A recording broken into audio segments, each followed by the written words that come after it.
Welcome to my channel. तो काफ़ी बच्चों ने बीएमएस में एडमिशन लिए हैं, तो उनके माइंड में काफ़ी तरह के सवाल चल रहे हैं कि बीएमएस में कैसी पढ़ाई होती है, टोटली आयुर्वेद होती है या उसमें कुछ मॉडर्न भी पढ़ाया जाता है। तो ये सब सवाल और उसमें कैसा स्कोप है और उनका मतलब क्या-क्या आगे उन्हें फेस करना पड़ेगा।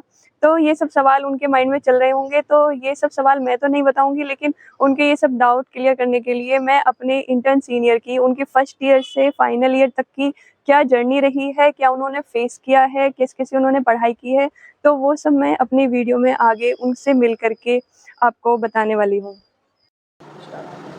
मेरी तो देखो ये रियल स्टोरी है। First year to final year, फ़िलहाल मैं बीएमएस इंटर्न हूँ। First year to final year में बताऊँगी। फर्स्ट डे जब मैं कॉलेज में आई, फर्स्ट क्लास थी अष्टांग हृदय, और वो पहला और आखिरी दिन था जब मैं आयुर्वेद की वजह से या आयुर्वेदिक सब्जेक्ट्स की वजह से मैं रोई हूँ।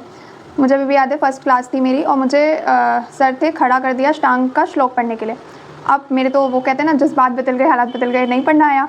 बहुत ख़राब भी लगा, डांटा मुझे।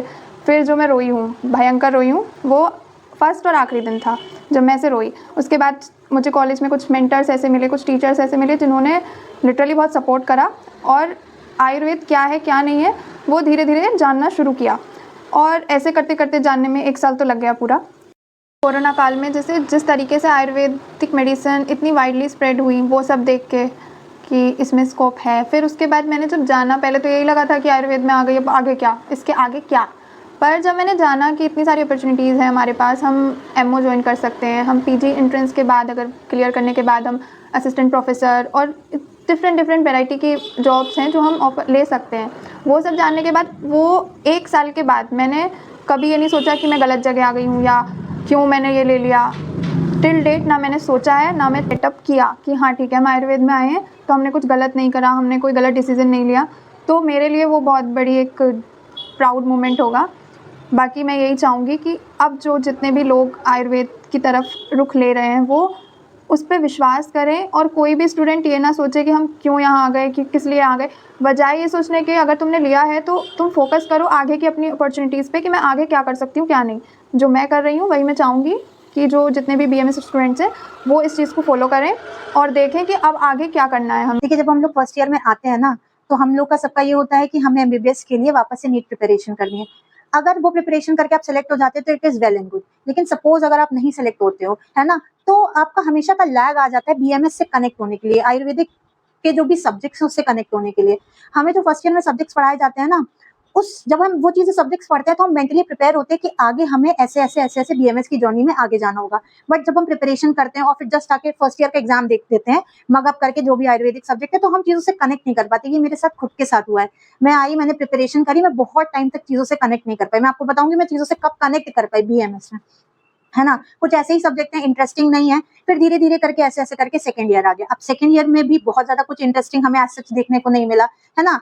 अब हमें जाके रियलाइज हो रहा है कि जो सब्जेक्ट हमने सेकंड ईयर में पढ़े, ऐसा नहीं कि सिर्फ बीएमएस में ऐसे मगअप करने वाले सब्जेक्ट्स हैं, ऐसे बोरिंग सब्जेक्ट है, ऐसा हर कोर्स के साथ है। वो हम प्री प्लान मेंटालिटी अपनी बना लेते हैं कि अच्छा ये ऐसा है तो कैसे होगा क्या होगा, तो इसकी वजह से हम चीजें कर नहीं पाते। आप किसी भी फील्ड में जाते हो तो आपको कुछ प्रोज एंड कॉन्स मिलेंगे, है ना। कहीं पर आपको चीजें समझ में आ जाएंगी तो वो आपको अच्छी लगेंगी, जहां आपको चीजें मगअप करनी पड़ेंगी वहां आप चीजें ये नहीं कह सकते कि बुरी है, नहीं, it is a part of that subject, है ना, it is a part of that science. तो आपको दोनों चीजें साथ में लेके चलनी पड़ेंगी। धीरे धीरे आप थर्ड ईयर में आओगे, सेकंड ईयर का एग्जाम दोगे, वो भी क्लियर हो जाएगा, फार्मा जैसे सब्जेक्ट्स हैं उसमें। फिर जब आप थर्ड ईयर में आओगे ना, तब आपके अंदर थोड़ा सा थ्रिल पैदा होगा। क्यों? क्योंकि उसमें सब्जेक्ट कैसे हैं, गायनी, पीडिया, जैसे मैं हमेशा से चीजों को क्लिनिकली अप्रोच करने की कोशिश करती हूँ। तो जब मैं थर्ड ईयर में आई ना, तब मैं चीजों को कनेक्ट कर पाई, क्योंकि अब मुझे हाँ वो क्लिनिकल चीजें दिख रही थी। बट उसका मतलब ये नहीं था कि फर्स्ट और सेकंड ईयर में जो हमने पढ़ा वो वर्थ इट नहीं था, वो इंपॉर्टेंट है। थर्ड ईयर में जब आओगे तो आपको ये चीजें समझ में आएंगी, है ना। अब ये है कि थर्ड ईयर में अगर आपको क्लिनिकल अप्रोचेस करने हैं तो आपको कुछ बुक्स पढ़नी पड़ेंगी। क्लिनिकल अप्रोच अगर आपको चाहिए तो अभी से आपको उसकी प्रिपरेशन करके चलनी पड़ेगी, तब आप चीजों को फोर्थ ईयर में भी उस चीज को अप्लाई कर पाओगे। आप धीरे धीरे करके आपको थर्ड ईयर में अच्छा लगेगा, फोर्थ ईयर में जाओगे तो और अच्छा लगेगा आपको, बशर्ते आपने क्लिनिकल और जो आपके सब्जेक्ट्स हैं मॉडर्न आयुर्वेद सबको कनेक्ट करके आप सबको साथ में बांध के चले हो, तब तो आप जब फोर्थ ईयर में जाओगे तो आपको अच्छा लगेगा। अब आगे जाके आप और क्लिनिकल सब्जेक्ट्स पढ़ोगे तो और चीजों को कनेक्ट कर पाओगे। ऐसे ऐसे करके आपके 4 ईयर सारे खत्म हो जाएंगे। फिर आएगा इंटर्नशिप वाला फेज। जब इंटर्नशिप वाला फेज आता है ना, तो अब हमारे में 2 तरीके से इंटर्नशिप होती है ना साल भर की। कुछ होता है 6 महीने का मॉडर्न होता है और 6 महीने का आयुर्वेद होता है। अब देखिए, ओवरऑल पेशेंट को असिस्ट करने के लिए दोनों इंटर्नशिप करना बहुत जरूरी है ना। आप आपको, आप जितना समझते हो ना कि Ayurveda is just about churan chutney whatever, it is not that. जो भी आयुर्वेद पढ़ता है ना, वो जो उसकी प्रिंसिपल्स को जानता है ना, उसको पता है कि एक पेशेंट को ट्रीट करना इतना आसान नहीं जितना लोग उसको चूरन चटनी कह के छोड़ देते हैं। जैसे हर जगह प्रिंसिपल है, वैसे इस साइंस की भी बहुत सारी प्रिंसिपल है जो कि सिर्फ उस इंसान को पता होगा जिसने चीजें पढ़ी हुई होंगी, है ना। आप जब इंटर्नशिप करोगे तब आपको रियलाइज होगा कि आपको डायग्नोसिस कैसे बनानी है। अच्छा, डायग्नोसिस बनाना थोड़ा सा हमारे पैथी में डिफिकल्ट हो जाता है ना। हम इतने ज्यादा अभी वो नहीं है कि हम चीजों को देख के समझ जाएं, हम इतने ज्यादा एडवांस नहीं है। वो जिस समय के लोगों ने लिखी है वो समझ सकते थे, लेकिन हम वो चीज नहीं समझ सकते, है ना। तो हमारे लिए आप मॉडर्न साइंसेस से जो भी आपकी टेक्निक्स है, जो भी आपके टेस्ट है, वो पार्ट आप उठा सकते हो, है ना। पैथो वाला पार्ट उठाओ, उसको आप सीखो कि कैसे कैसे आप डायग्नोसिस के साथ जाओगे। हाँ, एक बार डायग्नोसिस प्रिपेयर करने के बाद आप अपना आयुर्वेदिक अप्रोच से उसका ट्रीटमेंट करो। व्हाटएवर जो आपको कराना, आपको उस समय के लिए शमन सही लग रहा है, आप शमन चिकित्सा दो। आपको शोधन चिकित्सा अच्छी लग रही है, आप शोधन चिकित्सा के साथ जाओ। इस तरीके से करके आपका ओवरऑल जर्नी खत्म होती है। बस मेरा थोड़ा सा, जब मैं फर्स्ट ईयर सेकंड ईयर में आई थी तो थोड़ा सा मुझे चीजें डिफिकल्ट लगी थी, बट थर्ड ईयर में क्योंकि मैं हमेशा से क्लिनिकली अप्रोच करना चाहती थी, मुझे वैसे सब्जेक्ट्स मिल गए, ओवरऑल मैं चीजों को लेके चली तो मुझे अच्छा लगा। अभी फिलहाल मेरी इंटर्नशिप चल रही है, वो भी बहुत अच्छी जा रही है। मेरी मॉडर्न 6 मंथ की इंटर्नशिप अच्छी नहीं, बहुत अच्छी गई है। आई वुड से मैंने बहुत बहुत बहुत कुछ सीखा, आगे भी ऐसे ही सीखती रहूंगी। और बाकी सीनियर्स तो रहते ही हैं चीजों को एक्सप्लेन करने के, है ना। आपको वो पीजी प्रिपरेशन वगैरह के लिए गाइडेंस करेंगे, तो ओवरऑल चीज आपको बांध के चलनी पड़ेगी, है ना। जो चीज आपको 1 साल बाद करनी है, उसकी प्रिपरेशन आपको 2 साल पहले से करके चलनी पड़ती है, अपने दिमाग में चीजें लेके चलनी पड़ती हैं। Thank you.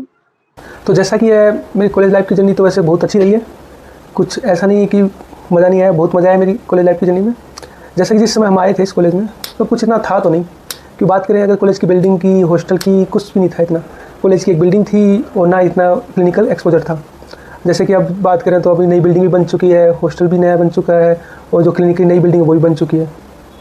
उस समय तो बस हमारे पास हमारे जो अध्यापकगण थे वो थे, और हमारे वरिष्ठ सीनियर थे। जो भी है उन्होंने हमें सिखाया, जो कुछ सिखाया। उस समय जब हम शुरुआत में आए तब हमारा इतना मन भी नहीं लग रहा था, लेकिन जब हम अपने सीनियर से मिले, टीचरों से मिले, तब हमें अच्छा लगने लगा। धीरे धीरे हमें माहौल में उसमें ढलने लगे। फिर थोड़े दिनों बाद हमें नया हॉस्टल भी मिल गया, बात करें तो 1-2 साल बाद। तो फिर हम उसमें जब गए तो और मज़ा आने लगा। उसमें हम अपने सीनियर से इंटरेक्ट किए, सीनियर से इतनी नोक झोंक की, बातें की, वो मतलब घूमने की ट्रिप की बात करें तो दोस्तों के साथ ट्रिप की। तो ऐसे तो बहुत इन्जॉय किया हम लोगों ने। ना ही हमने ट्रिप को छोड़ा कभी, ना ही हमने किसी इन्जॉयमेंट को छोड़ा। कहीं घूमना हो तो हम तैयार रहते थे। लेकिन बात करें तो पढ़ाई की, तो पढ़ाई भी की है। तो जैसे कि हमारे चिकित्सक, टीचर, अध्यापकगण जो कहते थे जितना उतना तो हम कर ही लेते थे, थोड़ा बहुत पढ़ के। लेकिन जैसे कि बात करें कि शुरुआत में आते तो किसी का मन नहीं लगता था, क्योंकि बिल्डिंग भी इतनी अच्छी नहीं थी। लेकिन अब की बात करें, अब तो बिल्डिंग भी ठीक है, इतनी सुविधाएँ कर दी हैं कॉलेज में, नई बिल्डिंग है। तो इस समय अगर बात करें, अगर कोई कहे कि मन नहीं लगता, अगर उसका कारण बिल्डिंग वगैरह दे तो अच्छी बात नहीं है। इस समय तो पढ़ाई का भी माहौल अच्छा है। अगर कोई बच्चा अगर ध्यान से पढ़े तो अच्छा कर सकता है इसमें।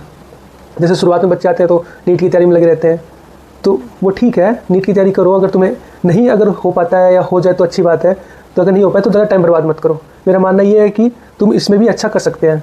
अगर तुम इसमें थोड़ा बहुत पढ़ो, अपना एफर्ट्स लगाओ, तो तुम अच्छा कर सकते हो इसमें। तो मेरा मानना यही है कि तुम टाइम को बर्बाद मत करो। एज की एक लिमिट होती है, तुम जो कुछ अच्छा कर सकते हो तो वो अभी कर सकते हो। तो इसलिए अगर तुम अभी आ चुके हो आयुर्वेद में, या तुम्हें करना चाहते हो कुछ और, तो वो कर लो, सोचो मत उसके बारे में। हाँ, मेरी जर्नी थोड़ा सा अलग है और शायद सब इससे रिलेट कर पाएंगे जो भी इंग्लिश मीडियम वाले बच्चे हैं, क्योंकि हम लोग इंग्लिश मीडियम वाले बच्चे इतने अच्छे से हिंदी नहीं पढ़ते हैं और हम बहुत हिंदी से भागते हैं। तो फिर जब हम आए थे, जब हम नीट की प्रिपरेशन कर रहे थे तो all the subjects are in English, पर जब हम यहाँ पर आए तो वो हिंदी तो अलग, संस्कृत हमको पढ़ना पड़ रहा था।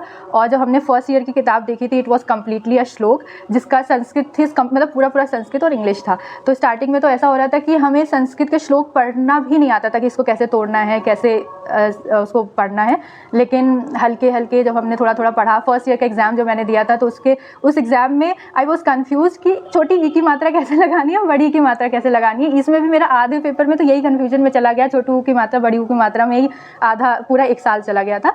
लेकिन यह है कि फर्स्ट ईयर ऐसा रहा है कि हमने बहुत सी चीज़ों को एक्सप्लोर किया है कि आयुर्वेद को कैसे हमें पढ़ना है, उसकी क्या इंपॉर्टेंस है, ये हमने सिर्फ सीखी थी। फिर जब हम सेकेंड ईयर में आए तो हम थोड़ा यूज्ड हो गए थे इंग्लिश को लेकर के, संस्कृत को लेकर के। फिर हमने अपने रसायन सेकेंड ईयर में था, द्रवगुण जब आया तो डिफरेंट प्लांट्स को हमें जानने के लिए मिला। तो ऐसा था कि मतलब प्लांट में बहुत इंटरेस्ट आता था, क्योंकि हमारे जो टीचर्स थे वो हमको फार्मेसी में लेके जाते थे, तो वहाँ पर हम चीज़ें देखते थे, प्लांट्स को देखते थे, तो थोड़ा सा इंटरेस्ट बिल्डअप हुआ। फिर जब हम थर्ड फोर्थ ईयर में आए, देयर कंप्लीटली क्लिनिकल सब्जेक्ट्स हमारे स्टार्ट हो गए, जो कि गायनी था, सर्जरी था, मेडिसिन स्टार्ट हो गया। फिर हमारी काय चिकित्सा, जो कि most important subject for the Ayurveda, तो वो भी बहुत बहुत बहुत ही ज़्यादा, मेरे लिए तो बहुत इंटरेस्टिंग है और बहुत मज़ा आया उसको पढ़ने में। 4th ईयर में हमारा वो सब्जेक्ट है और जो अभी न्यू कोर्स है उनका शायद 3rd ईयर में ऐड ऑन हो चुका है, तो वो बहुत इंटरेस्टिंग रहा है। जो सर्जरी पॉइंट ऑफ व्यू है वो भी बहुत अच्छा है। तो हल्के हल्के मतलब फर्स्ट ईयर जितना वर्स था, 4th ईयर या फाइनल ईयर जो हम बोलेंगे अभी के, तो वो बहुत बेस्ट रहा है। और अभी तो पीजी की प्रिपरेशंस चल रही है और उसके साथ साथ जो हमारा इंटर्नशिप जो हमने की है वो भी बहुत इंटरेस्टिंग, बहुत एक्सप्लोरिंग और बहुत नई नई चीज़ें हमने उसमें सीखी है। चाहे वो आयुर्वेदा की internship for the 6 month and for the 6 month जो हमने बलरामपुर से कंप्लीट की है वो भी बहुत अच्छी रही है। तो ओवरऑल वर्स्ट टू बेस्ट की तरफ हमने एक्सप्लोर किया है और वी विल मतलब हम ट्राई कर रहे हैं कि हम पीजी की तरफ भी बहुत अच्छे से करें और कुछ नया सीखें आगे। Thank you. मेरी बीएमएस की जर्नी अभी तक की काफ़ी अच्छी रही है और यहाँ पे आके मैंने अपने कॉलेज में काफ़ी कुछ नई चीज़ें सीखी हैं। जैसे हम लोग जब साइंस बैकग्राउंड से स्टार्टिंग में आते हैं तो बीएमएस के जो सब्जेक्ट्स होते हैं वो हमें बहुत ही डिफिकल्ट एंड थोड़े डिफरेंट से लगते हैं। मतलब ऐसा लगता नहीं है कि हम इनको पढ़ पाएंगे या फिर कुछ चीज़ें समझ नहीं आती, क्योंकि संस्कृत बेस रहता है एंड ऑलरेडी सब लोग इंग्लिश मीडियम से आए रहते हैं तो उनको कुछ इतना समझ नहीं आता। बट फिर भी धीरे धीरे सेकेंड ईयर आते आते उनको थोड़ा थोड़ा चीज़ें समझ में आने लगती हैं। सेम मेरे साथ हुआ था। तो फर्स्ट ईयर तो मुझे ये लगता था मैंने कहाँ एडमिशन ले लिया पता नहीं, लेकिन अब जब धीरे धीरे जब मैं फाइनल ईयर में आई हूँ तब मुझे समझ में आया कि एक्चुअल में like I am very lucky to get this Ayurveda, है ना। बिकॉज आयुर्वेदा अपने आप में काफ़ी डीप है एंड नॉलेजेबल है, लेकिन उसको हमें समझने के लिए उसको डीपली स्टडी करना पड़ता है। और मेरी कॉलेज लाइफ भी काफ़ी अच्छी रही है बिकॉज यहाँ पे मैंने काफ़ी फ्रेंड्स बनाए एंड उनके साथ एंजॉय भी किया है, साथ में थोड़ा थोड़ा स्टडी भी हुआ है, तो इन टोटल अच्छी रही है। उसके बाद रही बात इंटर्नशिप की, तो इंटर्नशिप में मैंने क्योंकि मॉडर्न इंटर्नशिप अभी ज्वाइन की थी तो वहाँ मुझे काफ़ी कुछ नया सीखने को मिला एंड मेरे ख्याल से मॉडर्न इंटर्नशिप सभी बच्चों को बहुत अच्छे से करनी चाहिए और सीखना भी चाहिए, क्योंकि उससे आपका एकदम कॉन्फिडेंस लेवल जो होता है बूस्टअप होता है। उसके बाद आप उसको चीज़ों को काफ़ी अच्छे से कोरिलेट कर पाते हो। आप लोगों के लिए बस मेरा इतना ही मैसेज है कि अब आपने एडमिशन ले लिया है बीएमएस में तो फिर अच्छे से पढ़ाई करिए, अच्छे से प्रैक्टिस करिए और काफ़ी जितना कुछ आप सीख सकते हैं सीखिए और कुछ अच्छा बनिए। Thank you so much. यहाँ आने पे नवंबर 2019 में हम लोग आए थे, तो उस टाइम पे जिस हिसाब का माहौल यहाँ पे था मुझे लगता है हर जगह ही वैसा माहौल आयुर्वेद में मिला होगा सबको। तो एकदम से जब चीज़ें नई नई दिखने लगती हैं, कुछ समझ में नहीं आता है क्या करना है, भविष्य अंधेरे में दिखने लगता है, तो ऐसा ही रहता है फर्स्ट ईयर का एक्सपीरियंस। लेकिन धीरे धीरे करके सारी चीज़ें जब समझ में आने लगती हैं, जब टीचर्स सीनियर्स और जूनियर्स भी आ जाते हैं तो धीरे धीरे करके सब कुछ अच्छा लगने लगता है। और final year, second year, third year आगे आगे जैसे ही टाइम बीतता गया एक्सपीरियंस हमारा आगे अच्छा ही होता गया और दिन पे दिन और लगाव इस कॉलेज से होता गया। तो ओवरऑल मेरा एक्सपीरियंस तो काफ़ी अच्छा रहा और मुझे लग रहा है कि हम लोग के टाइम पे जैसा इंफ्रास्ट्रक्चर था कॉलेज का, जैसी क्लासेस थी, जैसा माहौल था, अब बहुत सारी चीज़ें या सब कुछ ही लगभग बदल गया है। तो आने वाली जनरेशन के लिए तो बहुत कुछ है इस कॉलेज में। हमारे टाइम पे ना हॉस्टल हुआ करता था, ना ऑडिटोरियम हुआ करता था, अभी तो ऑडिटोरियम है, हॉस्टल है, कॉलेज की नई ओपीडी की बिल्डिंग है, बचपन की बिल्डिंग है, तो सब कुछ ही है। तो ऐसा कुछ नहीं है कि जिसकी कमी महसूस हो या आने पे ऐसा लगे कि हाँ हमें ये चीज़ हमें यहाँ नहीं मिला। तो बहुत कुछ है और सब कुछ ही है इस कॉलेज में। अच्छा।